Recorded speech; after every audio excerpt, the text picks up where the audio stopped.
Una experiencia, una mirada, una historia. Una experiencia. Esto es Experiencias Austral. Un podcast de la Universidad Austral. Experiencias Austral. Ponete cómodo, ajustá los auriculares y viví Experiencias Austral.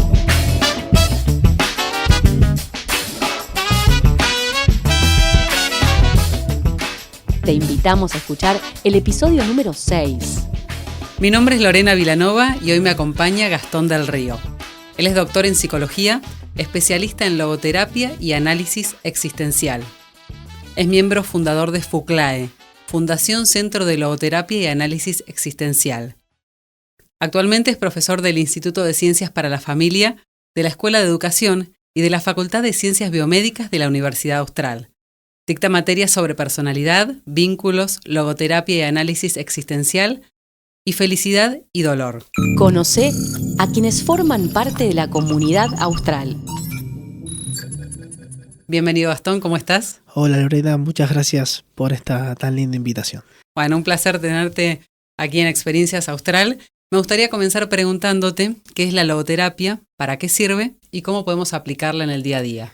La logoterapia y el análisis existencial es una escuela de psicología creada por Viktor Frankl, a quien muchos conocen por su libro El hombre en busca de sentido, donde él comparte su experiencia en los campos de concentración nazi. La logoterapia básicamente es una terapia que se centra en ayudar a que las personas le encontremos un sentido a la vida. Y es por eso que se puede aplicar tanto en el ámbito clínico como en la vida cotidiana, intentando ayudar a que las personas podamos ir encontrándole un sentido a las distintas experiencias, vivencias que vamos teniendo en lo cotidiano.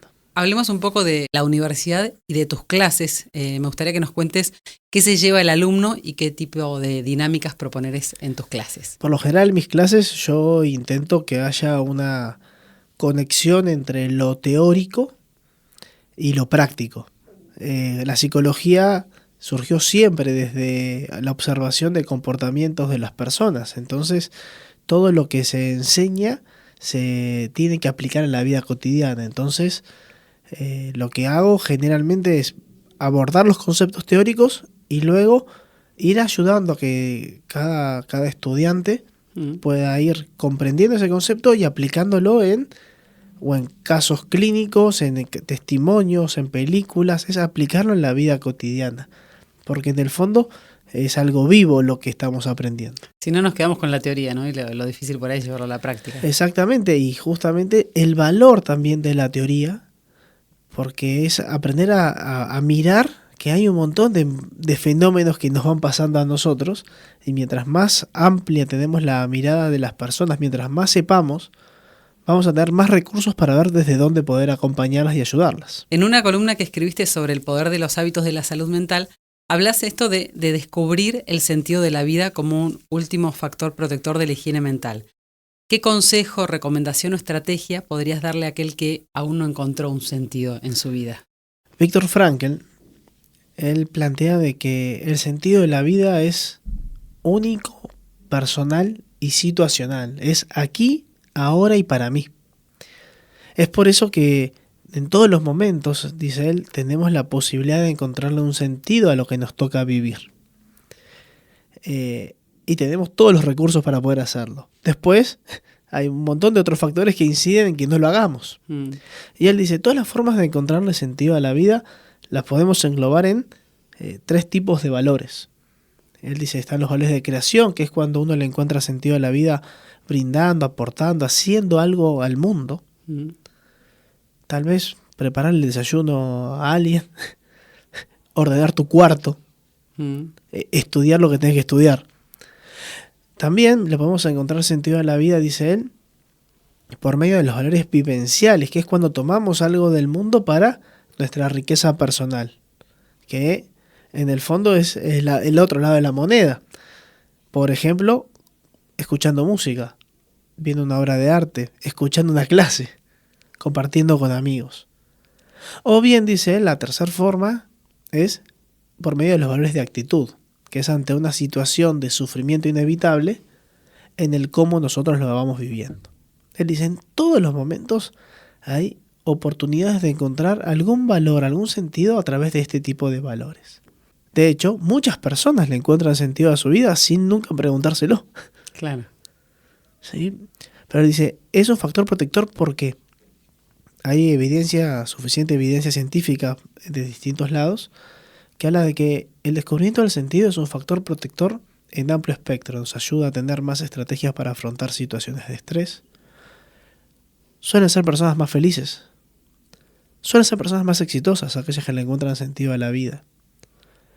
Y previenen contra la depresión, la ansiedad y distintos tipos de conductas problemáticas. ¿Sí? Entonces hay trabajar e intentar irle encontrando un sentido a lo que nos va tocando vivir, y es un factor protector para la vida en general. Y clave, ¿no? Clave para la vida. Es clave, y sobre todo que empieza uno a vivir de un modo distinto, porque motivos para estresarnos, preocuparnos, angustiarnos Sobran. ¿sí? Pero también la clave es, bueno, en el fondo, ¿qué es lo que habla de mi vida? ¿Sí? ¿Qué es lo que encuentro de valioso que hace que mi día a día valga la pena? ¿Sí? Que me gusta la persona que me convierto, ¿sí? En el fondo, irle encontrando el sentido a lo que nos va tocando vivir, va hablando también de la vida que vamos viviendo nosotros. Tal cual. Entiendo que las emociones juegan un papel importante en todo esto. Es algo que venimos escuchando mucho, hablar de las emociones, cada vez con mayor frecuencia. ¿Cómo podemos hacer para gestionar las emociones en favor de nuestra salud mental? Parto de vuelta de Viktor Frankl. Justamente desde la logoterapia, Frankl lo que nos dice es: nosotros somos una unidad bio, psico, espiritual. Son 3 dimensiones que están íntimamente relacionadas. Yo siempre uso la imagen de mi maestro, el doctor Claudio García Pintos, quien dice que la persona es como un café con leche dulce.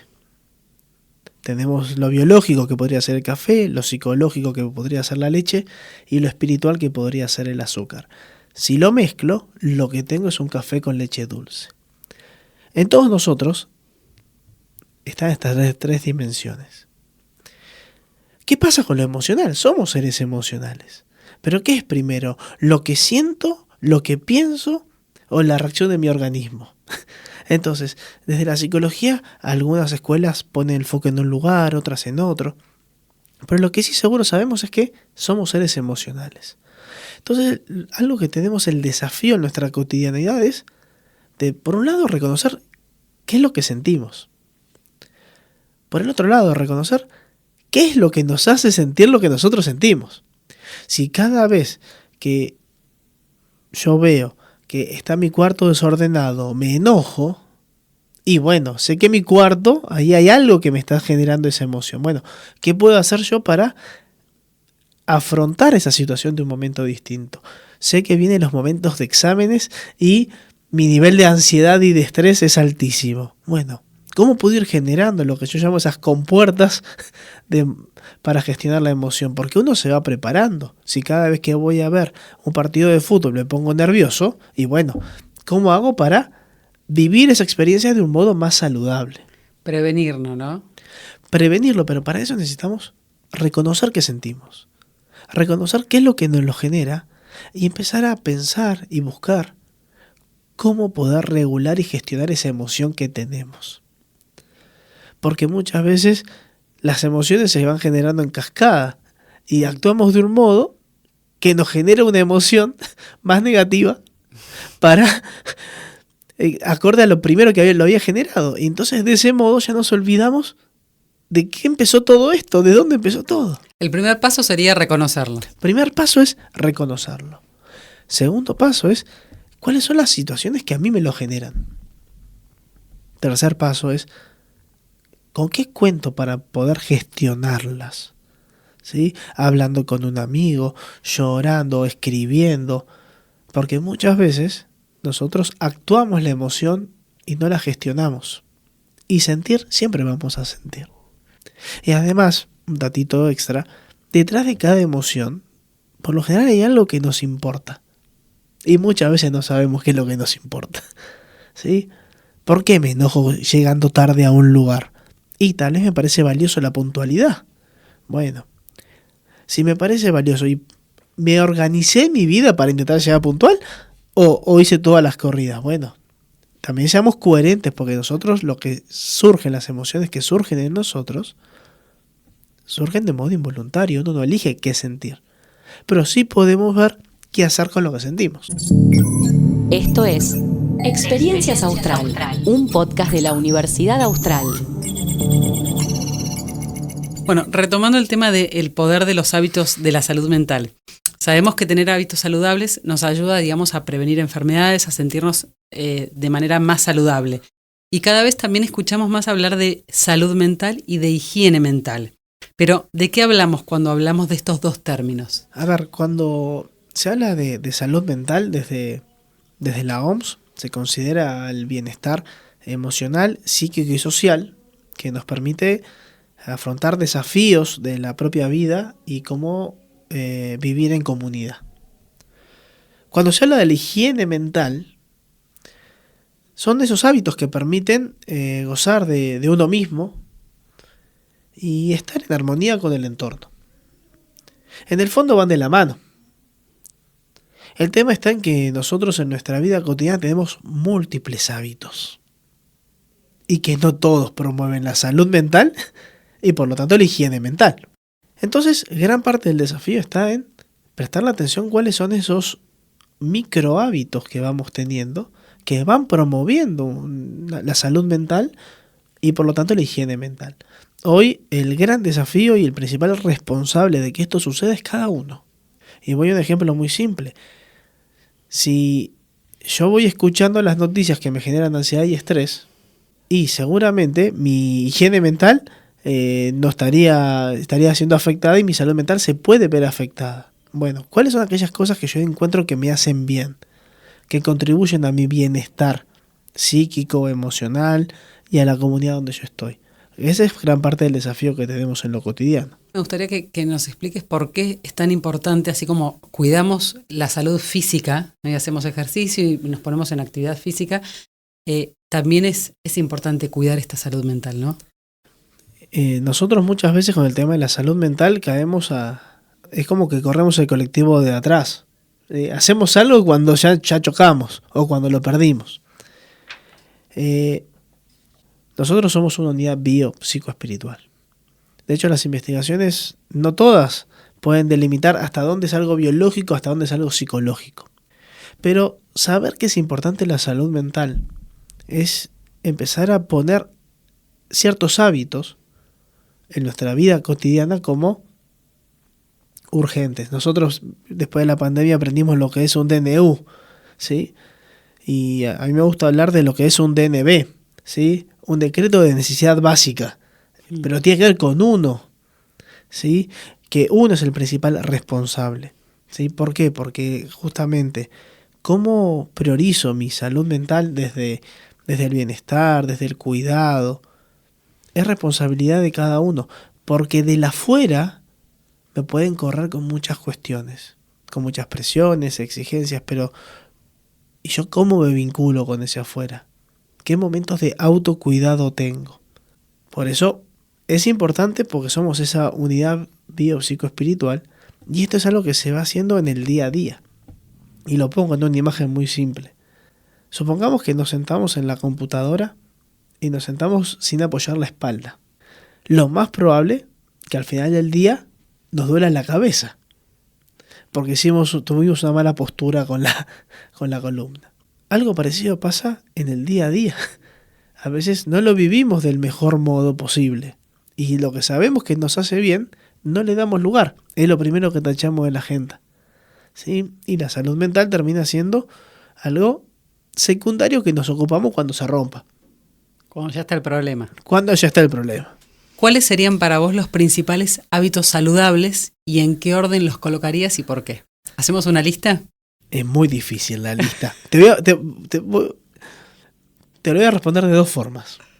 Es como que yo agarre el cajón de las medias y diga, ¿qué medias son más importantes? ¿Las blancas o las de color? Es lo mismo. Y tal vez el cajón sigue siendo un desorden. Vamos a dividir el cajón de las medias en 3. Bien. En vez de una jerarquía, vamos a ponerlo por dimensiones. Porque en el fondo se van a ir todas concatenando.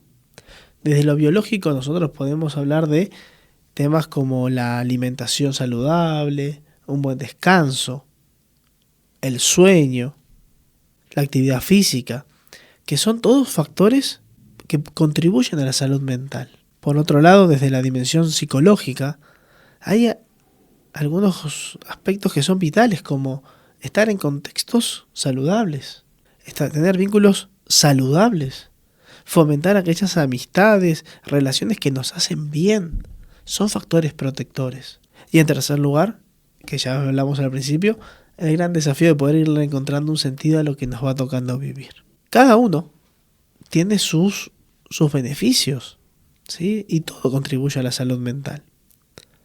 Pero muchas veces le decimos, bueno, me dedico mucho tiempo a hacer deporte, pero no descanso lo suficiente, ¿sí?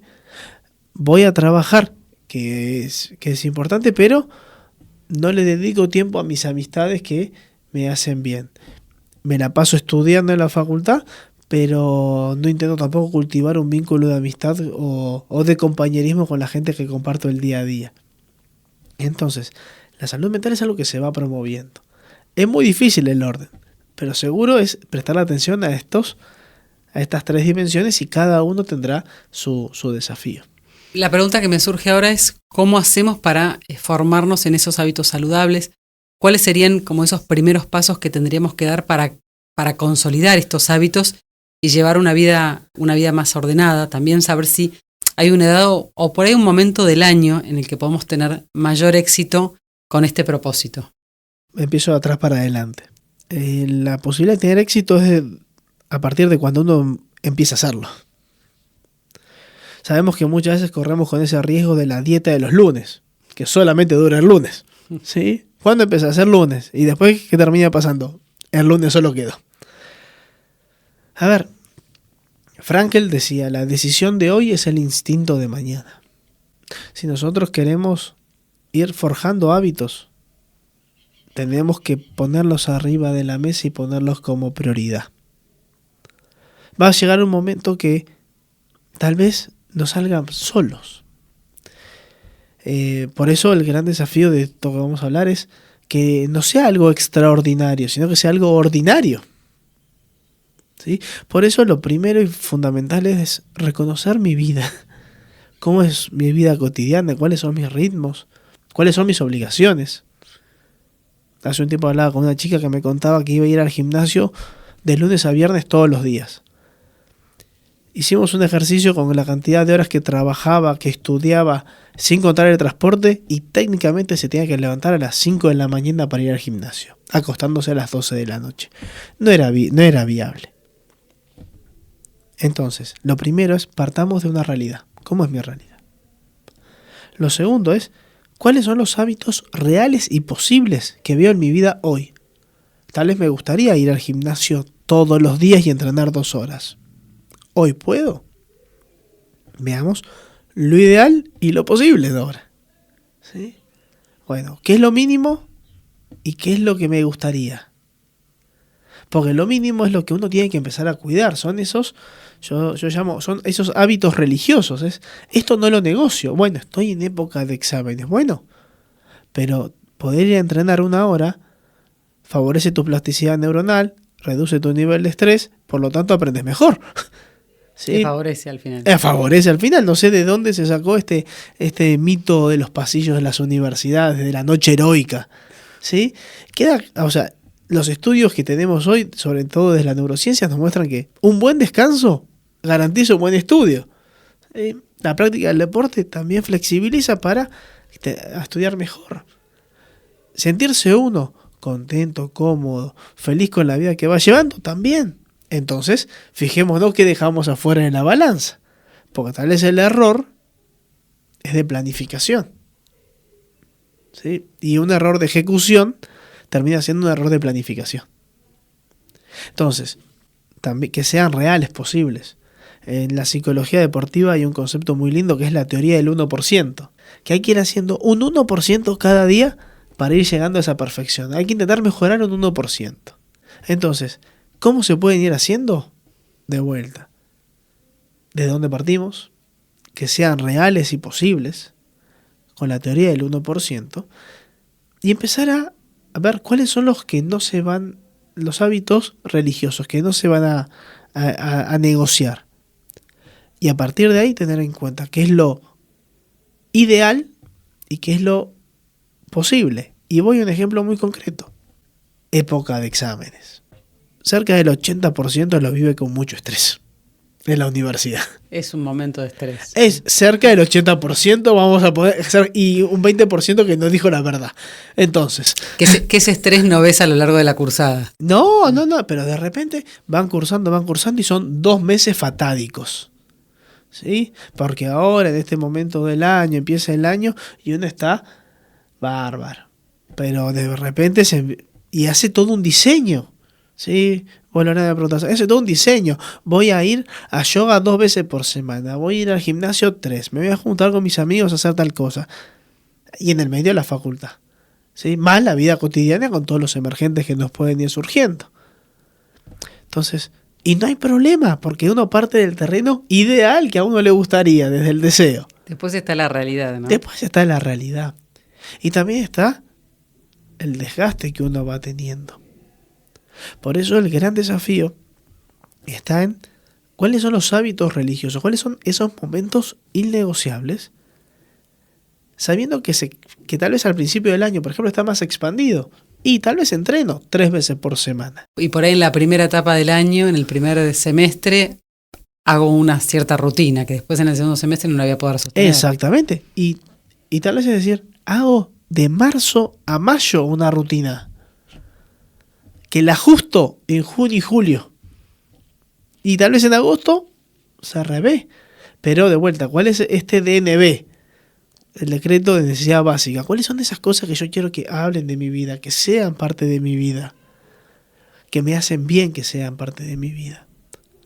Porque una cosa es postergar y otra cosa es, bueno, ¿sabes qué? Lo dejo y voy a un hábito muy común, la comida saludable. Comer saludable está comprobado que nos hace muy bien, pero ¿qué pasa? Bueno, lo voy a hacer porque tengo que hacer dieta. Entonces estás esperando y tachando los días, dale para cuando termine la época de la dieta del barranco. Bueno, ahí es donde digo, hacer de algo extraordinario solo como algo ordinario, que sea parte de mi vida, pero lo tengo que abrazar yo. Entonces los hábitos se van haciendo, los vamos haciendo y tenemos un montón de micro hábitos, desde cómo me levanto a cómo me voy a dormir. Entonces el desafío es, ¿por dónde puedo empezar? Empecemos tal vez con pequeños hábitos y vayamos sumándolos. ¿Sí? Que al final veremos a dónde llegamos. Cuando mencionabas el estrés en los estudiantes en la época de exámenes, me surge la pregunta de cómo manejás vos como profesor ese estrés en los alumnos en determinados momentos del año, ¿no? Que son en épocas de exámenes, a mitad de año, a fin de año. ¿Cómo haces para que eso, bueno, ellos puedan transitar en la universidad un mejor camino? Yo te digo lo que intento. De allá que pase es otra historia. Porque cuántas veces todos sabemos que tal vez el tabaquismo nos hace mal, pero cuánta gente fuma. Lo primero es, cuando empieza el año, cuando empieza la materia, es mostrarles el camino que uno va a ir haciendo. Si escuchan el camino y las sugerencias, el camino está armado para que no se estresen. Va a haber un grado de tensión, de estrés, de distrés. Es natural. Porque hay algo que te importa, te sentís evaluado, es hora de demostrar. Es parte, hay un grado que es esperable. El tema es cuando me termina afectando mi vida. Entonces yo lo que intento hacer es mostrarles el camino que tienen que transitar. Diciendo desde este lugar, hacer esto les va a ayudar a que el estrés que te toca vivir va a ser menor. Pero hay un momento de esfuerzo, de dedicación, de entrega, que es tuyo. ¿Sí? Entonces es ayudar a mostrarles el camino. Y también algo clave, y para todos los que están escuchando, es nosotros somos seres en aprendizaje. Muchas veces estamos más pendientes de la nota que del proceso que vamos haciendo. Y los parciales nos indican parte del proceso que estuvimos haciendo. No, pero a mí siempre me funcionó estudiar 48 horas antes. Perfecto. ¿Qué te acordás de eso? ¿Cómo viviste esas 48 horas? ¿Qué es lo que fuiste aprendiendo? O sea, es decir, incorporando en tu ser. Por eso, y otro concepto frankliano, Frankl dice, cada uno es responsable de la persona que decide ir siendo. Y acá tiene que ver con qué hábito, con cómo voy gestionando la situación de estrés, que no significa que no me genere algo de estrés. Pero es como cuando uno se mete al mar y viene una ola grande, vos ya sabés que te va a revolcar. Entonces, ver cómo te vas a posicionar un poquitito para que te revuelque lo menos posible. Ese es el gran desafío. Sin dudas. Bueno, llegamos a la pregunta final y me gustaría que, teniendo en cuenta tu experiencia como profesor dentro de la Universidad Austral, que nos cuentes qué es para vos una experiencia austral. Para mí una experiencia austral yo la dividiría en dos partes. Uno es cuando me puedo ir encontrando con colegas, con alumnos, con exalumnos míos, y me van compartiendo los caminos que están haciendo. Porque no somos todos para todos los caminos y la idea es que cada uno vaya haciendo su propio camino, ¿sí? Hay muchos que tal vez no coinciden con algo que yo enseño y no hay problema porque no tienen que pensar como yo, sino que la idea es que cada uno tenga su propio pensamiento, pero que sepa que existen distintas aristas. Entonces lo primero es irme encontrando y conversando, porque creo que se da la posibilidad de que uno esté disponible para ese diálogo y para ese encuentro. Y la otra son los momentos de transmisión de cuando realmente me encuentro mismo en la clase, con algún alumno o mismo con colegas que me enseñan desde lo que han leído, lo que han ido entendiendo y de ese modo yo me voy más rico. Para mí esas son experiencias austral. No se viven en todos lados y realmente creo que me ayudan a mí a transformarme y a los otros también a transformarse. Me quedo con esa última reflexión y te agradezco muchísimo por haber estado en Experiencias Austral. Muchas gracias por la invitación. Hasta acá escuchamos una nueva historia de transformación. Experiencias Austral. Experiencias Austral.